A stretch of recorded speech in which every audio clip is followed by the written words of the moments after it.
A young man's spiritual journey. I was just a boy, 16 years old, and I said, "This is not God. What are we talking about?" A controversial bestseller. I was mesmerized by it. I couldn't put it down. And a scientific theory that threatened to change the world. Everything was turned upside down by Erich von Däniken. What are the facts behind Erich von Däniken and the ancient astronaut theory? What were the divine inspirations? The ancient Egyptians did build the pyramids, with the assistance of the guardians of the sky. Bizarre revelations. We're just beginning to rediscover ancient technology that did exist thousands of years ago. Shocking conclusions too incredible to ignore. Even if there's a 1 in 10 million chance he's right, then everything changes. We have been visited, and these visitors will return to Earth again. Millions of people around the world believe we were visited in the past by extraterrestrial beings.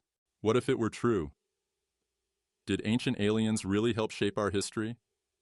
If so, what does this say not only about mankind's past, but about its future? Minneapolis, Minnesota. October 2012. I want to introduce Erich von Däniken. Hundreds gather to hear the iconic author and researcher speak at the Paradigm Symposium, a 4-day event exploring ancient cosmology, anthropology, archaeology, and science fiction. Maybe we have been visited from outer space. What is the proof? What can we find? His books have sold over 65 million copies worldwide. He is a hero to some, a heretic to others. Erich von Däniken's controversial theories have captured global attention and ignited a movement known as the ancient astronaut theory. The scientific community was always afraid to think this way. Yet we must change our thinking. Von Däniken's research has taken him around the globe, investigating the unexplained mysteries of ancient cultures. He has spent his lifetime daring to question what mainstream scholars hold true. We are the descendants, ladies and gentlemen. We are the offspring of these extraterrestrials, and it's not by coincidence. Erich von Däniken's rise to fame began in February 1968, when the Swiss hotel manager turned author published his groundbreaking book, Chariots of the Gods. In it, the young writer proposed that intelligent extraterrestrial beings visited Earth in the distant past and made contact with humankind. It caused a sensation, selling an impressive 500,000 copies in its first year. When the book first appeared, it was the same year we put a man on the moon. Suddenly, we believed traveling to space was possible. We could send people into space. Many found this ancient astronaut theory exciting and plausible. Humanity itself was entering the space age, and people wondered, had we secretly discovered something on the moon that suggested extraterrestrial origins for humanity? Though the ancient astronaut concept had existed since the 50s, it was von Däniken who thrust it into popular culture. Chariots of the Gods was crucial for me. It opened my eyes to the possibility that ancient cultures might have interacted with beings from other worlds. I was mesmerized. I couldn't put it down. It might have been the first book I ever read cover to cover in a single day. His theories were phenomenal, exploring the possibility of extraterrestrial visitations. By using rhetorical questions, von Däniken suggested that evidence of alien contact could be found everywhere. In ancient religious texts, mysterious stone carvings, monumental structures, and monoliths located around the world. He basically said you can't just accept traditional interpretations of historical events and monuments at face value. Consider them in a broader context, possibly involving extraterrestrial intervention. One of Erich's approaches was to re-examine familiar Bible stories. Instead of angels and divine miracles, he proposed alien visitors and spacecraft. But despite being embraced by the public, scholars and scientists labeled his claims pseudoscience. I expected ridicule, but not the unfair attacks that followed. I had 238 question marks in Chariots of the Gods. Nobody noticed the question marks. Trailblazers become targets. For years, academia dismissed von Däniken's ideas as sloppy research and analysis. Yet over time, more and more of his early work has gained greater consideration. Today, many trace widespread interest in this subject back to von Däniken's groundbreaking work. All great thinkers challenge the norm. Erich von Däniken challenged academic orthodoxy. He showed that religious myths might have scientific merit, urging further research. What was the source of Erich von Daniken's revolutionary theory? Where did the idea of ancient astronauts come from? I was educated in a Jesuit boarding school. For 3 years, we translated Bible passages from one language to another. In the first book of Moses, the Lord descends from heaven to earth atop a holy mountain with smoke, fire, loud noise, and trembling. Everyone was afraid. At that moment I said, "This is not God. What are we talking about? My God doesn't need a vehicle that makes noise, smoke, and fire." A Jesuit priest suggested I read the Book of Enoch. The Book of Enoch, excluded from the Bible and still controversial, was, for von Daniken, even greater proof. Enoch was taken from earth by the Lord in a fiery chariot. The ancients knew nothing of flying machines, so they described a spiritual flight to heaven, but von Daniken saw Enoch describing something real, a spaceship. This raised more questions, leading him to consider the story of the prophet Ezekiel, who also describes a fiery, detailed flying vehicle. Von Daniken asked his priest about it. The priest said it was a vision. I said no. Ezekiel compares the noise to a thunderous waterfall and describes something more than a vision. This suggests extraterrestrial contact, space travel. It all came together. Erich wasn't rejecting religion or God. He was seeing it differently, but maintaining a sense of spirituality and universal truth. I grew up Catholic, Christian, and I still believe in God. I pray every evening. We will never lose God. Never. If we consider ancient astronauts, as von Daniken and others suggest, does real evidence of alien contact lie in the Bible's pages? The young Swiss was determined to find out. His search led to the Egyptian desert and the Great Pyramids, Northeast Egypt, 1954. At age 19, von Daniken visited Giza, just 3 miles from Cairo. He examined the pyramids firsthand. I was just a youngster then, long before Chariots of the Gods, and Egypt impressed me deeply. I sensed this wasn't done by humans alone. Someone must have planned it. Archaeology attributes it to a pharaoh, Khufu. But where's Khufu's mummy or statue? You'd think if someone built such a monumental structure, he'd proudly claim it.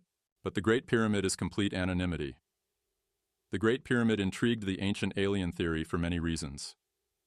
It's the last surviving wonder of the ancient world, and no one can fully explain how it was built with such precision. Erich suggests not that aliens built it, but that academic explanations don't fit his research. Its construction and purpose fueled the young von Daniken's curiosity and imagination. Could everything he'd learned about ancient civilizations be wrong? The pyramids might be landing markers, power plants, energy wave stabilizers. Who provided the knowledge to build them? No doubt humans built the pyramids, but Egyptian texts say they did so with help from sky guardians. If early Egyptians received alien knowledge to construct the Great Pyramid of Giza, could similar proofs be found at other archaeological sites? 1971, Eastern India. At Sanskrit College in Calcutta, von Daniken worked with Professor Dilip Kumar Jha on Vedic Sanskrit, the ancient language of Hindu religious texts.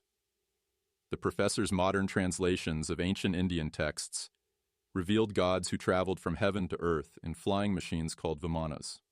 These texts detail how vimanas looked, how they traveled, and how they were operated.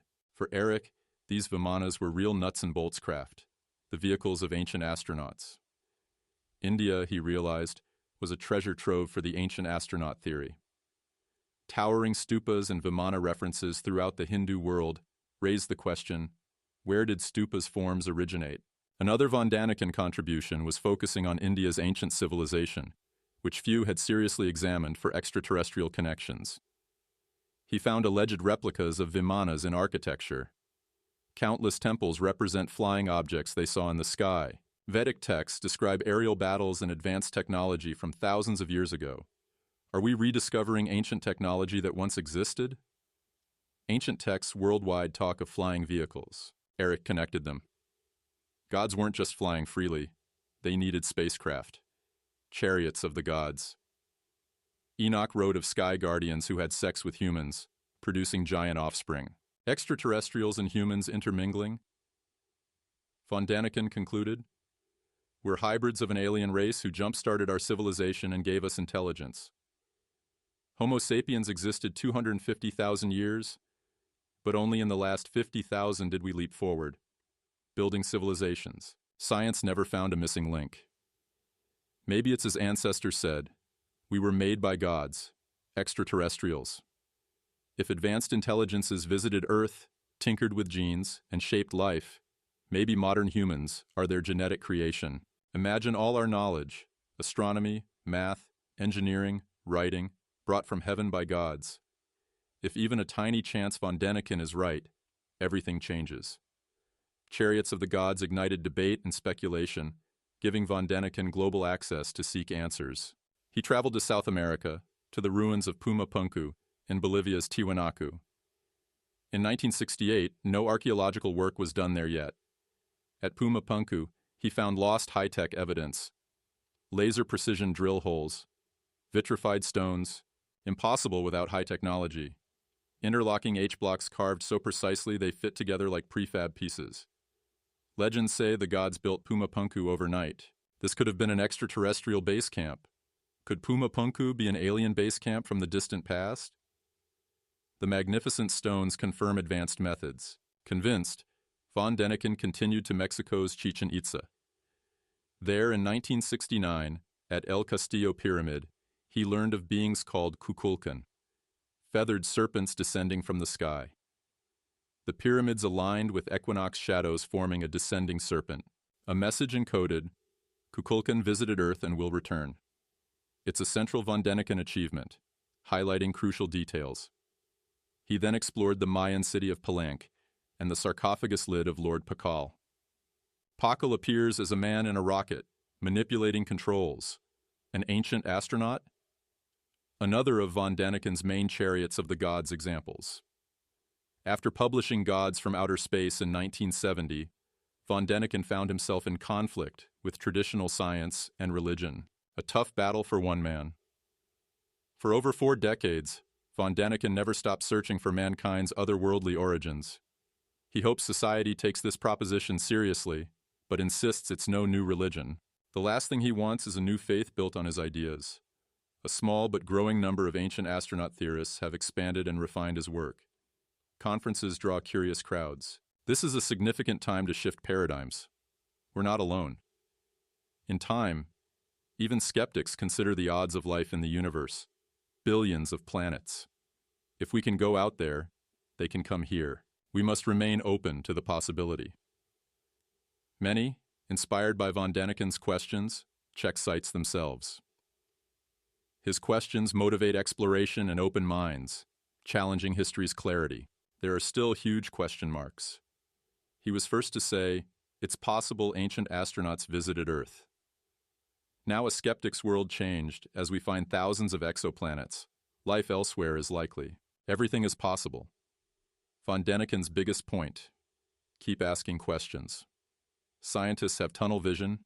We must be unreasonable and challenge them. Even if we never accept all of his conclusions, he taught us to doubt official stories and think differently. After all, who are we and why are we here? As we return to the moon, head to Mars, and become spacefarers ourselves, ancient visitations become more plausible. If Von Daniken's even partially right, we must reevaluate our beliefs. Will ancient astronauts return? If they helped shape early civilizations, maybe they'll come again. They taught us agriculture, building, living together peacefully, perhaps preparing us for a higher state we inhabit now. Von Daniken learned and corrected mistakes, becoming better with each book. He encourages us to keep questioning, change our consciousness, and break free from narrow thinking. Ultimately, maybe religion got it wrong. Or maybe we merged alien visits into belief systems.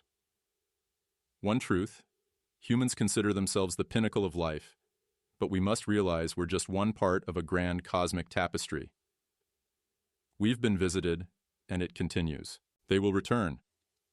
Will mankind's origins remain a mystery?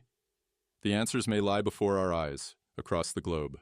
As Von Daniken began doing half a century ago, keep digging, exploring, and watching the skies.